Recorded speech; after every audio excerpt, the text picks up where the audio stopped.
Buenos días a todos. Vamos a hablar hoy un poco de la conciencia y del estado de coma.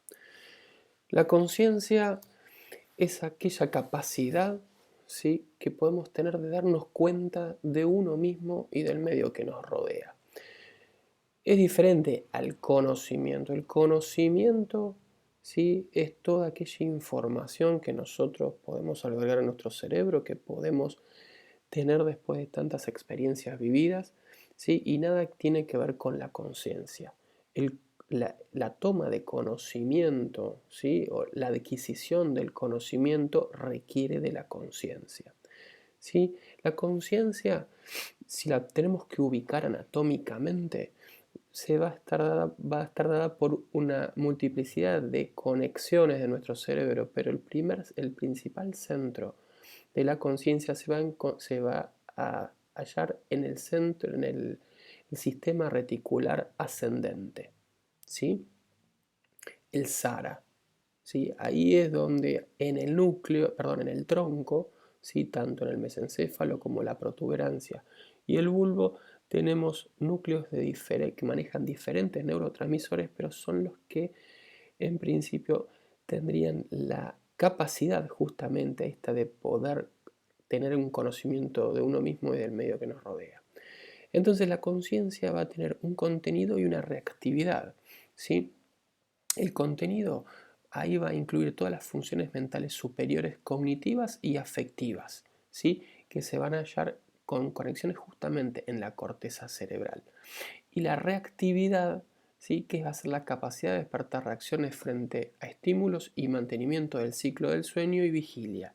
Y ahí es donde principalmente, ¿sí?, se encuentra la formación reticular activadora ascendente, el SARA, ¿sí?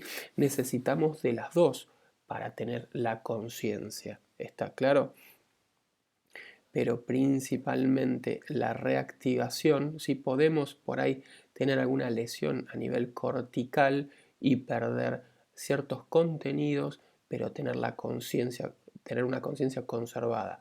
Pero si hay una lesión en el tronco, ¿sí?, lo que se altera es la reactividad, entonces ahí sí hay una pérdida de conciencia. Por eso van a ver que cuando hablamos de patologías que afectan al tronco cerebral, ¿sí?, se habla de que un paciente tiene la posibilidad de tener un estado vegetativo persistente. ¿Por qué?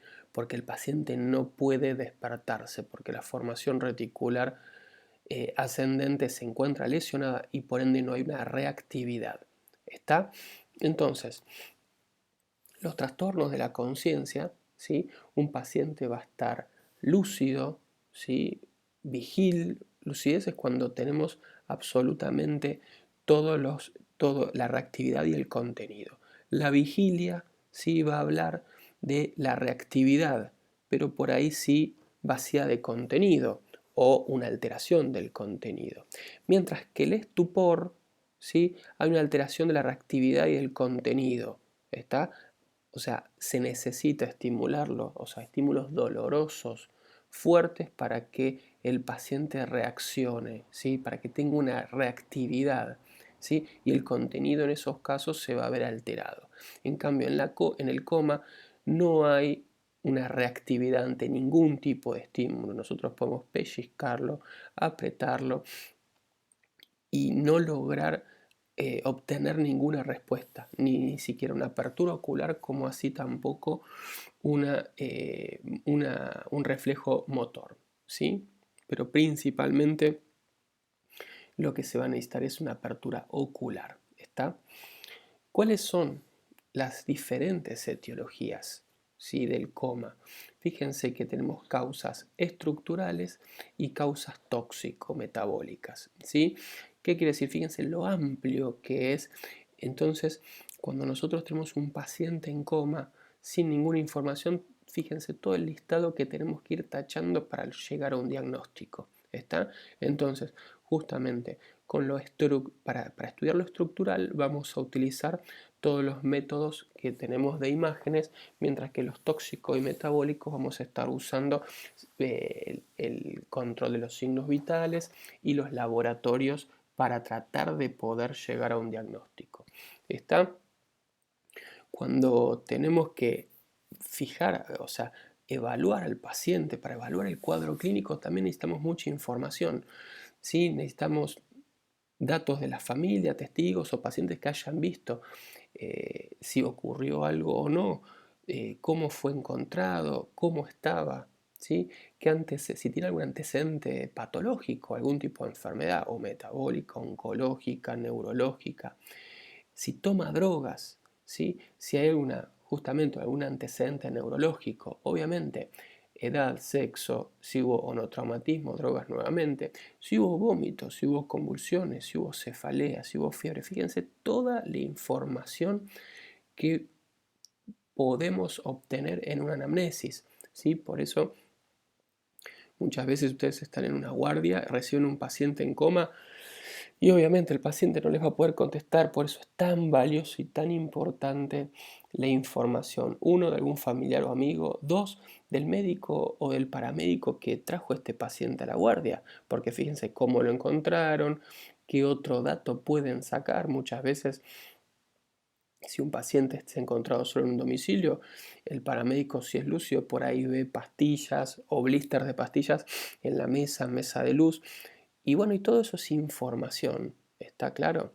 Entonces, cuando nosotros evaluamos, ¿sí?, ya el examen neurológico del paciente comatoso, ¿sí?, obviamente primero tenemos que evaluar el nivel de conciencia, o sea, está lúcido, está vigil, está estuporoso o está en coma. En segundo punto, las pupilas nos van a dar información, ¿sí? También los movimientos oculares, ¿sí? Si hay o no una respuesta motora. Y por último, el tipo respiratorio, ¿sí? El patrón respiratorio, ¿sí? Eso también nos puede dar información. Uno de los elementos que se genera cuando hay una lesión neurológica que va evolucionando es el deterioro rostrocaudal, ¿sí?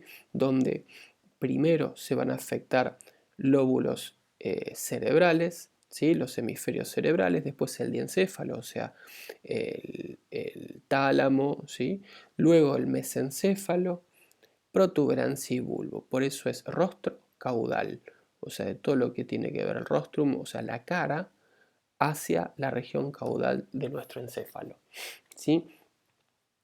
Y por ende, el nivel de conciencia podemos empezar a pensarlo.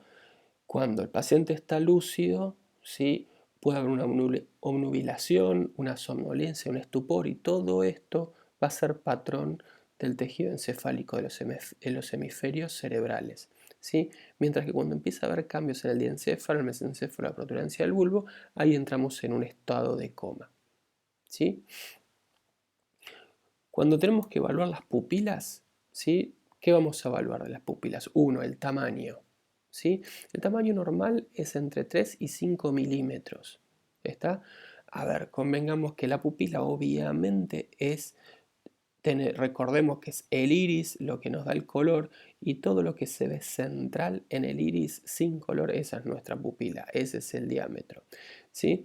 Recuerden que el sistema simpático va a buscar una midriasis, ¿sí? Porque recuerden, el aparato simpático, el sistema simpático, asócienlo con la huida, con el miedo. Y cuando uno tiene miedo y corre, ¿qué necesita? Mirar bien. ¿Está claro? Por ende, necesitamos que entre luz al ojo. Y para que entre luz se da una midriasis. Mientras que el sistema parasimpático es el dormilón, llámenlo de alguna manera, y si queremos dormir, buscamos que haya una menor entrada de luz. Entonces se da una miosis. ¿Está claro? Entonces, obviamente, cuando el sistema simpático va a fallar, ¿sí?, se produce una miosis, y cuando el sistema parasimpático falla, se produce una midriasis, ¿sí?, porque estos dos sistemas se encuentran en equilibrio. ¿Qué otra cosa evaluamos en las pupilas? El reflejo lumínico, ¿sí? Entonces teníamos el reflejo fotomotor, que era cuando le poníamos una luz a la pupila, y recuerden siempre entrar desde el costado, ¿sí? ustedes están para evaluar al paciente, la luz primero la apuntan al costado, le piden al paciente que mire hacia adelante y ahí van con el haz de luz hacia el centro. Y ahí lo que tienen que observar es una constricción del iris, ¿sí? Y después el reflejo consensuado es cuando esa misma contracción del iris se da en el ojo contrario, cuando nosotros iluminamos, ¿sí?, uno de los ojos. Esto lo que nos permite es ver la integración del sistema, el funcionamiento correcto a nivel mesencefálico, ¿sí? Porque los núcleos del tercer par se encuentran en el mesencéfalo, ¿sí? Bien, recordemos que el tercer par es el que nos va a traer, ¿sí?, la función de la iridoconstricción. ¿Está claro? Bien, entonces, ¿qué podemos encontrar? ¿Qué información nos van a dar? Las pupilas, entonces. Las pupilas pequeñas y simétricas con un reflejo fotomotor positivo, ¿sí?, pueden indicar una lesión diencefálica, ¿sí? Si hay una posición media de las pupilas, ¿sí?, están regulares, o sea, las dos iguales, y el reflejo fotomotor es negativo, la lesión puede ser mesencefálica. Si las pupilas son pequeñas, se les llama puntiformes, o sea, como si fuera una cabeza de alfiler, ¿sí? Con un reflejo fotomotor negativo, la lesión es protuberancial. Mientras que cuando se encuentra una midriasis bilateral, o sea, pupilas grandes, con un reflejo fotomotor negativo, la lesión es vulvar. Fíjense cómo va variando, ¿sí?, de cefálico a caudal. ¿Está? Diencefálico, simétricas y motor presente. Y fíjense cómo después deja de presentar el reflejo fotomotor, ¿sí? Una diferencia es con las alteraciones metabólicas, que las pupilas pueden estar pequeñas, pero con el reflejo fotomotor, ¿cómo se llama?, presente. Entonces ahí podemos estar en presencia de un trastorno metabólico. Y obviamente toda esta evaluación tiene que ser en ausencia, ¿sí?, de medicación anticolinérgica. La atropina lo que va a producir es una midriasis. Fíjense, acá hay una midriasis bilateral y, por ejemplo, si este paciente estuviera lúcido, ¿sí?, o este paciente estuviera en una resucitación y le ponemos atropina, va a ser una midriasis bilateral. Entonces, en el contexto de una resucitación donde se puso atropina, no piensen, listo, ya no tenemos nada que hacer porque tenemos una midriasis bilateral. No, la midriasis bilateral no es por la lesión, sino es por los anticolinérgicos. ¿Está claro? Entonces, vamos a tratar de sacar un par de signos, o sea, tratar de sacar información a las pupilas. Entonces, una hernia del uncus, que ya vimos qué es lo que era, nos va a producir una anisocoria, ¿sí? Está mal dicho pupilas anisocóricas, ¿sí?, porque ya la misma palabra anisocoria, ¿sí?, significa aniso diferentes y coria pupila. ¿Está? Entonces, si decimos pupilas anisocóricas, estamos diciendo pupilas desiguales, ¿sí? Entonces se dice o pupilas iguales o anisocoria. ¿Está? Donde vamos a tener una midriasis en un ojo y una pupila normal en el otro, donde el reflejo acá puede estar presente, debería estar presente. Mientras que en esta midriasis, en la hernia del uncus, hay varios estadios, ya lo habíamos visto cuando hablamos de hipertensión endocraniana, donde en principio, ¿sí?, esta midriasis puede tener una reacción a la luz cuando la irritación es leve. Ahora, cuando la compresión ya aumenta y empieza a interrumpir las fibras simpáticas del tercer par, ya el reflejo fotomotor es ausente. Y lo último que se encuentra es cuando ya todo el tercer par está comprimido y obviamente el ojo, ¿a dónde apuntaría? Hacia afuera, ¿sí? Pero hablando pura y exclusivamente de las pupilas, acá lo que nos diría es que ante este paciente con una midriasis derecha, lo primero que hay que pensar es que hay una lesión en el temporal derecho, ¿sí? Otro de los reflejos que tomamos, ¿sí? Cuando estamos evaluando al paciente es el reflejo corneano o corneal, ¿sí? Que es una estimulación de la esclerótica. No hay que estimular la córnea porque la vamos a lesionar, ¿sí? Entonces, lo que hay que hacer es con una gasa estimular, perdón, la esclerótica y observar si hay una contracción del orbicular de los párpados, o sea que el paciente cierra el párpado, ¿sí? Fíjense que la aferencia, ¿sí?, está dada por el quinto par, ¿sí?, por la rama oftálmica del trigémino, ¿sí?, y la eferencia está dada por el nervio facial. Está entonces, lo que vamos a estar evaluando es el nivel protuberancial, porque en ese nivel es donde se encuentran los núcleos de estos pares, ¿sí? Entonces, fíjense acá en la figura, con una gasa está estimulando el borde, ¿sí?, del globo ocular, y no, vuelvo a repetir, no la córnea, porque no hay cosa peor que si nosotros recuperamos a este paciente y le creamos una úlcera de córnea, ¿está? Otro de los reflejos que se utiliza es el cilio espinal. Se le produce un estímulo doloroso en la piel del cuello y se observa si hay una constricción. Esto lo que nos va a evaluar es la vía simpática. Está ante un dolor, ¿sí?, generalmente podemos tener una respuesta pupilar, ¿sí? Eh, Otro de los reflejos, ¿sí?, tenemos que evaluar los movimientos oculares, ¿sí?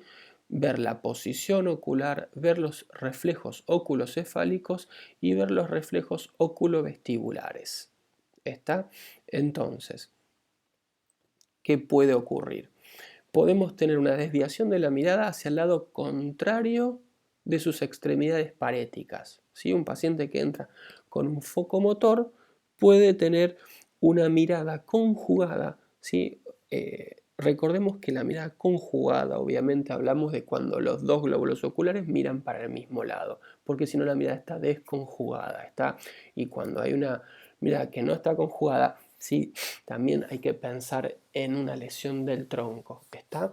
Entonces, la mirada conjugada hacia el lugar que se encuentra eh, cuando la mirada es contraria a las extremidades paréticas, o sea, va a estar mirando a la lesión y hablamos de una lesión supratentorial. ¿Está? Una lesión encefálica en los hemisferios cerebrales. Mientras que si la desviación de la mirada es hacia el lado de las extremidades paréticas, la lesión es infratentorial. Vamos a estar hablando de la lesión en el tronco, ¿sí? La desviación de la mirada hacia abajo y hacia adentro, sí, se da generalmente, que es el síndrome de Parinot, lesión mesencefálica o talámica. Y esto está relacionado generalmente con las hidrocefalias, que ya pueden ver los videos en el canal, ¿sí? Los reflejos oculocefálicos tienen que ver cómo se mueven los globos oculares con referencia a los movimientos de la cabeza, ¿sí?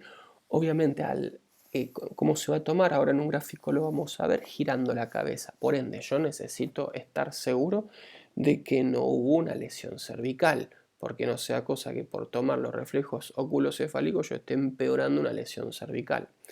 El movimiento es brusco hacia los lados, ¿sí?, y una flexión y extensión de la cabeza. Entonces nosotros evaluamos cómo se mueven los ojos, ¿sí? Los famosos ojos de muñeca, ¿sí? Cuando nosotros movemos la cabeza, los ojos generalmente primero se quedan en la posición original y después producen un movimiento sacádico, ¿sí? Como dice, un movimiento ocular conjugado en dirección contraria al movimiento. La integridad de las conexiones oculomotoras con los sistemas vestibulares y propioceptivos, eso es lo que va a evaluar este reflejo, ¿sí? Si este reflejo, si los ojos se mueven justamente contrarios al movimiento que le hacemos de la cabeza, eso va a excluir una lesión de tronco. En cambio, cuando uno mueve la cabeza y los ojos siguen ese mismo movimiento, ¿sí?, ahí tenemos que sospechar una lesión del tronco. Fíjense que acá es yo muevo la cabeza para un lado y los ojos van para el otro, ¿sí? Y eso es lo que uno busca para decir que el tronco está indemne, ¿sí? Que no hay lesión del tronco. Otra de las pruebas es los reflejos óculos vestibulares, y acá lo que hay que hacer es instilar agua a diferentes temperaturas en el oído y evaluar, ¿sí? qué movimientos hace. Entonces, fíjense cuando, obviamente, ¿qué necesitamos? Que la membrana timpánica esté sana. ¿Sí? Hay un traumatismo, hay una otorragia, ¿sí? No vamos a hacerle este estudio. Entonces se irriga agua fría en el conducto auditivo externo con una cabeza a 30 grados. Y ahí lo que hay que obtener es un nistagmus con componente rápido contrario al lado estimulado. ¿Sí?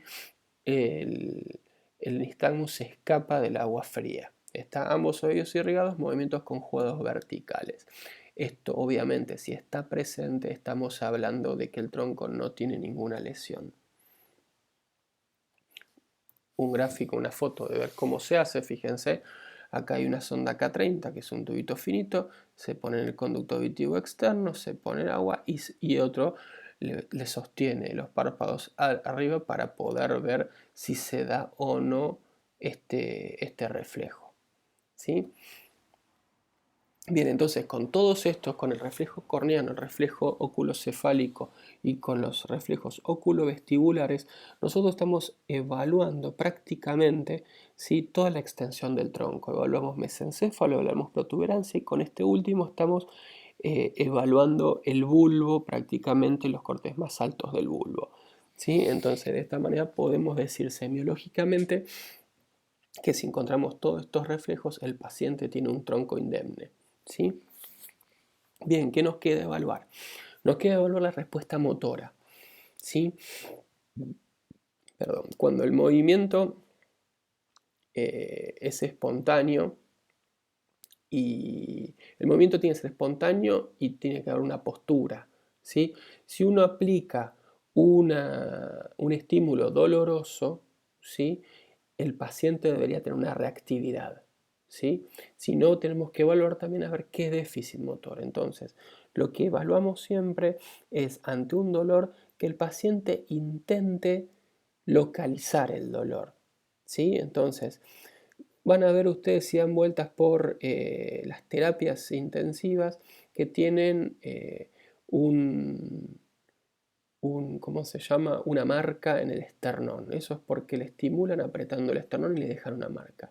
Y hay un montón de otras técnicas para producir dolor sin dejar una marca, sin dejar una aureola roja en el pecho. Una, por ejemplo, como muestra acá la foto, apretar la uña con un elemento rígido, como puede ser una virome. Eso genera mucho dolor, inténtenlo hacer ustedes y van a ver cómo duele.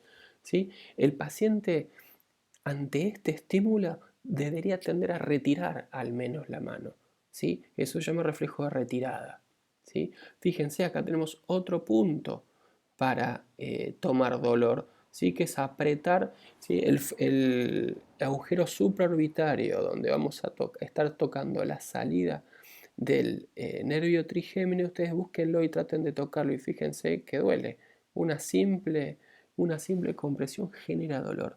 Otra es la maniobra de Foix, donde uno aprieta el cóndilo mandibular, ¿sí? Y esto también genera mucho dolor. Entonces, con estos simples estímulos que no requieren tanta fuerza, uno le puede dar uno puede producir un estímulo doloroso sin dejar una marca en el cuerpo del paciente. ¿Está? Entonces, por un lado, podemos tener un reflejo de retirada o un reflejo de localización, es que con el brazo intenta llegar al foco del dolor. ¿Está? Estos son dos respuestas motoras que tenemos que tener en cuenta. ¿Sí? Sí, obviamente puede haber posturas, ¿sí? Patológicas y posturas reflejas. Y esto habla de, por ejemplo, en este caso, un reflejo de decorticación, ¿sí? Donde ustedes fíjense va a haber una hiperextensión, ¿sí? De los miembros superiores y una flexión ¿sí? De los miembros superiores. ¿Sí? Como dice acá, una hipertonía de flexores en miembro superior y una hipertonía de extensores en miembro inferior. Y la explicación es que justamente la lesión está por arriba del núcleo rojo, porque el núcleo rojo es el que va a buscar la flexión, la postura en flexión. ¿Se entiende? Entonces, el núcleo rojo sabemos que estamos en el mesencéfalo, por eso se dice de decorticación, o sea, estamos sacando la corteza, ¿sí?, de nuestros reflejos. En cambio, si la lesión es mesencefálica o está por debajo, ¿sí?, del núcleo rojo, el miembro superior tiende a la extensión porque ya sacamos la respuesta flexora del núcleo rojo. Entonces por eso se habla de descerebración, ¿sí? Y obviamente esto tiene peor pronóstico que el reflejo de decorticación. ¿Está? Porque acá ya estamos en plena lesión del tronco, ¿está? Principalmente lesión protuberancial alta. ¿Está? Bien, ¿cuál es otro de los puntos que tenemos que evaluar? Los tipos de respiración, ¿sí? Fíjense que acá lo que está en este gráfico, lo que se ve son los ciclos respiratorios, o sea, esto es una inspiración, expiración, inspiración, expiración. ¿Está? Entonces, fíjense cómo son pequeñas respiraciones que van aumentando, ¿sí? Y después van disminuyendo. Esta es la respiración de Cheyne-Stokes, ¿sí?, donde puede haber una lesión bihemisférica, una alteración metabólica e incluso se ve en diabéticos. Después tienen la hiperventilación, fíjense en la tipo B, que se puede ver en acidosis metabólica o en lesiones mesencefálicas. La respiración apnéustica o de Kussmaul, ¿sí?, que puede producirse por un daño protuberancial. Los clusters, que pueden ser, fíjense, también por cajitas si ustedes quieren, o sea, es similar a la anterior, incluso puede tener una lesión cerebelosa. Y por último, una respiración totalmente desordenada, una ataxia, si ataxia de Biot se llama, y es una lesión vulvar. ¿Está? Entonces, estas son todas las cosas que podemos ver, ¿sí?, todas las manifestaciones que podemos ver en un paciente comatoso, y tratando de juntar toda la información, ustedes pueden tener una idea localizadora de dónde puede estar la lesión. Ahora bien, ¿cómo clasificamos, ¿sí?, la conciencia? Resulta que hace unos años en Glasgow un grupo de enfermeros diseñó esta escala que era para pasarse los pacientes, para hablar un mismo idioma, ¿sí?, de cómo evaluar la conciencia de un paciente. Porque, a ver, convengamos una cosa, nosotros como médicos por ahí en una internación al paciente lo vemos 1, 2, 3, 4 veces, dependiendo en qué área del hospital trabajemos. Un terapista por ahí lo ve más que un médico de internación, pero el enfermero está continuamente con ellos, entonces continuamente está evaluando el Glasgow. Obviamente es muy difícil y esto necesita práctica, ¿sí?, porque hasta que uno no tiene la práctica no va a ser difícil de sacarlo hasta tenerlo incorporado. Pero ¿qué es lo que evalúa el Glasgow? Fíjense, va a evaluar la respuesta motora, la respuesta verbal y la respuesta ocular. Fíjense que en ninguna de estas tres columnas figuran las pupilas. ¿Está claro? Estamos hablando de respuesta ocular, o sea, párpado abierto, párpado cerrado. ¿Está claro? Entonces, fíjense que todo esto tiene un máximo de 6 puntos en motor, 5 puntos en verbal y 4 en ocular. ¿Cuánto suma? 15. Entonces acá viene el famoso 15 en 15. ¿Está claro? Ahora bien, ¿qué ocurre, ¿sí?, si yo tengo un paciente que está afásico? ¿Sí? Esta columna, ¿sí?, no se puede evaluar. Y ustedes piensen una cosa, es muy diferente un paciente que esté afásico y que yo cuente sobre 15, o sea, yo resto 5, sería 10 en 15, ¿sí?, a un paciente 10 en 10. Porque si yo saco esta columna, ¿está claro? Estamos hablando de un paciente que tiene una respuesta ocular espontánea y que obedece órdenes. O sea, es un paciente vigil que está afásico. ¿Sí? Entonces, este es un paciente 10 en 10, totalmente diferente a si yo tuviera un paciente 10 en 15. ¿Sí? ¿Quedó claro? Bien, está modificado esto para los pediátricos porque obviamente, porque un menor de 3 años va a llorar, no va a hablar. ¿Está? Entonces, fíjense cómo cambia esto. ¿Está? Entonces, si tenemos que hacer un algoritmo, fíjense, un paciente que ingresa en coma, ¿qué es lo que se hace siempre? ¿Sí? Vía aérea, vía periférica, laboratorio y antecedentes. Evaluar todo el aspecto metabólico, averiguar si tiene antecedentes de trauma o estigmas de trauma, o sea, señales de trauma, ¿está? Cosa que va a llevar a una tomografía, que puede ser cirugía o puede no haber nada quirúrgico. No hay nada de trauma, puede haber un síndrome meningio, hay una rigidez de nuca. En el examen neurológico, ¿hay algún foco o no? ¿Está? Obviamente, síndrome meningio, hacemos una tomografía, podemos llegar a ver si hay una hemorragia subaracnoidea, si es normal, hacer una punción lumbar, descartar una meningitis, ¿sí? Pensar en algo tóxico, ¿sí? Olor a alcohol, ver las pupilas a ver si no hay algún cambio pupilar, ¿sí? Pensando en opiáceos, instilarle naloxona. Pensar en benzodiazepinas, se le usa flumazenil para revertir esto, ¿sí? Si no, realizar un lavado gástrico o algún antídoto de algo que se tenga que se haya pensado. Está un poco esto, sería una forma de pensarlo rápido, de tener una idea de cómo manejar un paciente en coma. Obviamente un dato muy importante son los antecedentes, está entonces donde pueden tener mayor información es algo que les va a hacer que esta cantidad de cuadros disminuya en número, ¿está? Porque tenemos paciente traído de vía pública, listo, trauma, seguimos acá. Está claro, cuando no tenemos antecedentes, no tenemos información y sí, tenemos que abrir todo este abanico eh, para poder justamente llegar a un resultado, a una respuesta de todo. En los comas metabólicos, ¿sí? Vamos a tener pupilas simétricas, recuerden que vamos a tener un reflejo fotomotor positivo, los movimientos oculares van a estar conservados, ¿sí? Va a haber una ausencia de asimetría motora, ¿está? O sea, cuando es metabólico generalmente no hay tanto, no hay focos claros, ¿está? Las manifestaciones características de cada coma puede ser diabético, hepático, renal, eso lo han visto ya en medicina interna, ¿está?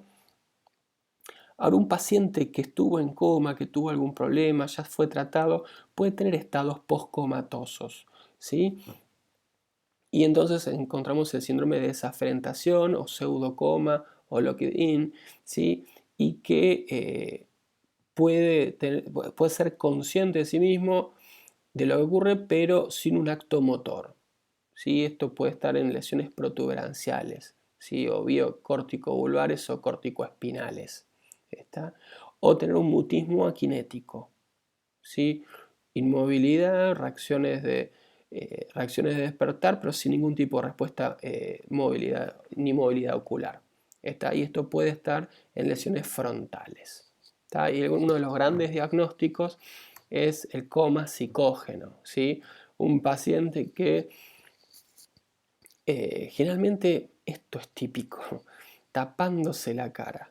Un paciente que no da respuesta y se tapa la cara y uno le mira los párpados o trata de abrírselos y está haciendo fuerza para cerrarlos o hay un temblor en los párpados, ¿sí? Donde después obviamente todos los signos son normales, ¿está claro? Bien, digamos que ya tenemos completo prácticamente todas las generalidades de las neurociencias, ¿sí? De la neurología, de la neurocirugía. Está a partir de ahora y ya con las clases de hidrocefalia y de aquí en adelante ya vamos a estar hablando de las diferentes patologías, ¿sí? Bien individuales y donde obviamente siempre es bueno tener todos estos repasos y tener en claro todas estas primeras charlas para justamente para que cueste menos el entendimiento y la adquisición del resto de los conocimientos. ¿Está? Bueno, muchas gracias y nos seguimos escuchando.